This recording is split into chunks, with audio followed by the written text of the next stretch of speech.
From the Epoch Times, an article by Brian Cates.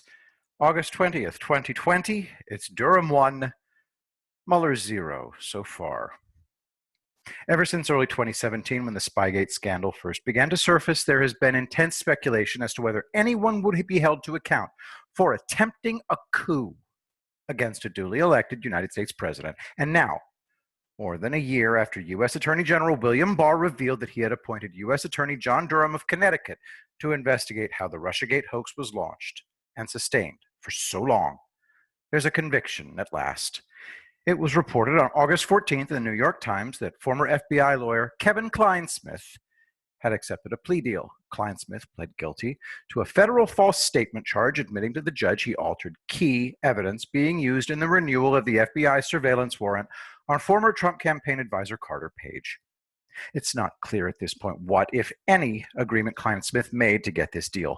I waited to write this column until Clinesmith's plea hearing occurred on August 19th to see if any aspects of the deal would be revealed, but the hearing came and went without any such disclosure. Keeping the Russiagate hoax alive just a bit longer. It was during the preparation for getting the Page surveillance warrant renewed for the fourth time in June of 2017 that Clinesmith committed his crime.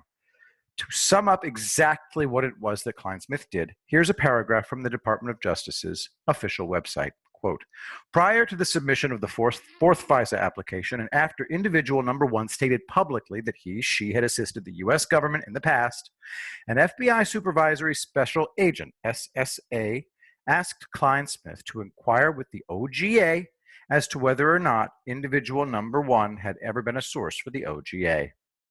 On June 15, 2017, Clinesmith sent an email to a liaison at the OGA liaison, seeking clarification as to whether individual number one was an OGA source, and the OGA liaison responded via email to Clinesmith. On June 19, 2017, Clinesmith altered the email he received from the OGA liaison by adding the words "not a source" and then forwarded the email to the FBI SSA. Relying on the altered email on June 29, 2017, the SSA signed and submitted the fourth FISA application to the U.S. Foreign Intelligence Surveillance Court. The application did not include individual number one's history or status with the OGA. Individual number one is Carter Page. The OGA is the CIA. The FBI SSA was Stephen Soma. To keep the legal spying on the Trump administration going in June 2017, the Crossfire Hurricane team, by then working in tandem with the Mueller special counsel, had to suppress the fact that they were well aware the CIA had told them Page was their asset and that they had a long-standing relationship with him. How can Page be a traitor to his country and a secret Russian agent for Putin if he was keeping the CIA up to date on all his contacts with Russian intelligence agents? It became imperative to the FBI team that this information be shielded from the FISA court to maintain their fraudulent narrative, which is apparently why Clinesmith is now possibly headed for prison, if only for several months. The DNC media complex is still in denial.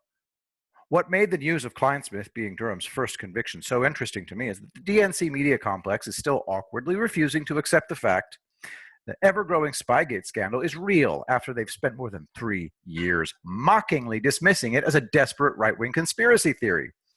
Before Clinesmith's hearing, former head Mueller team prosecutor and current NBC News analyst Andrew Weissman and several other media figures were floating a narrative that nothing sinister happened here. Clinesmith is pleading guilty to a federal felony only because of a small lapse in judgment. Weissman points out that Clinesmith also sent unaltered copies of the CIA email to other people inside the DOJ and the FBI.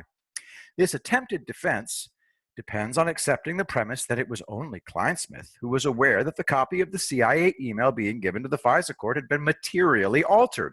So, the new resistance narrative is that Clinesmith, without anybody else involved knowing about it, all by himself decided to alter that one copy of the CIA email being submitted in the warrant application to the FISA court. What blows up this narrative is the fact that the DOJ IG Horowitz already revealed that the FBI SSA in charge of Crossfire Hurricane, Stephen Soma, also knew about Page's status with the CIA. And the Office of Inspector General clearly stated in its official report last December that Soma also hid this from the court.